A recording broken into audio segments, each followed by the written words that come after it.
لا هم مش هيسيبوني الا لما يخلوني اتطلق من ضمني، وانا لو اتشلوا قسما بالله وحق لا اله الا الله لو على موتهم ان انا اسيب ضمني، ده انا فيها يخفيها مش هسيب ضمني تاني. سبته لكم عملتوا ايه؟ خدتوا كل اللي وراه واللي قدامه وضحكتوا عليه وخربتوا حياته ان انا اسيب لكم ضمني تاني؟ لا، على موتي اسيب ضمني، على موتي اسيبه، والنبي لو ايه مش هسيبه، وخليكم طول العمر تعانوا ان انا اسيبه، وانا طول العمر اقول لكم ان انا مش هسيبه، واحنا عايشين اهو. احنا عايشين. هم هيموتوا يخلوني اسيبه وانا عمري ما هسيبه، فاحنا النفس طويل بقى، النفس طويل. اللي هتقول لي اللي هتقول تخش تقول لي معلش ما كانت واقفه مع ضني ايام طلاقك ومش طلاق، كانت واقفه معاه عشان سايبني، مش واقفه معاه لله والوطن، كانت واقفه معاه عشان سايبني، والكلام على كيفها، والكلام كان على هواها.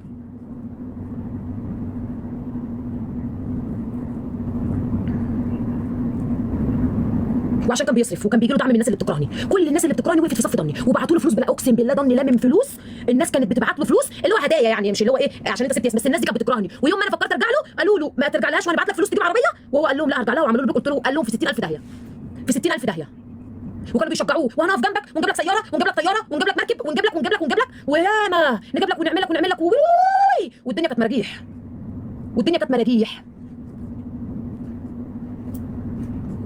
هم في اللايف على فكره، طب ما في اللايف وهسمعهم اهو، لو بطلتوا تجيبوا سيرتي انا مش هتكلم عنكم، ما بطلتوش تجيبوا سيرتي وطلعتوا عليا طول الليل هقطع عليكم طول النهار. اقرا عيد تاني.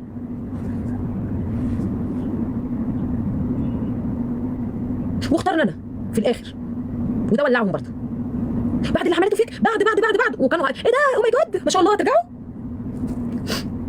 وانا رجعت واتعاملت بما يرضي الله وفتحت بيتي 24 ساعه للكبير والصغير والتخين والرفيع، وبرضه النيه مبيته، الكاره كاره والغيره غيره، خلاص من غير مهما تعملي هم عاوزين اللي يستفادوا منك او غيرك. بالظبط كده.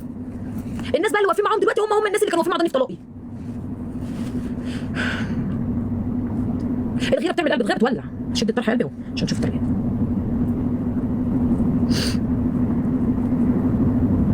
ياسمين انت ازاي عديت الموقف بتاع غسيل السجاد؟ قولي ازاي عديت موقف في سرقه هدومي؟ قولي ازاي عديت موقف ان مقص بتاعي يتسرق، جايباه من ايكيا ويتصوروا بيه فيديوهات وما بيفتحوا كراتين، وبتاعي والله مقصي الرمادي الصغنن بتاع ايكيا والله بتاعي، ويوم ما اتسرق ويوم ما ضاع من عندي كانوا بيدوروا معايا عليه والله العظيم. قولي عديت ايه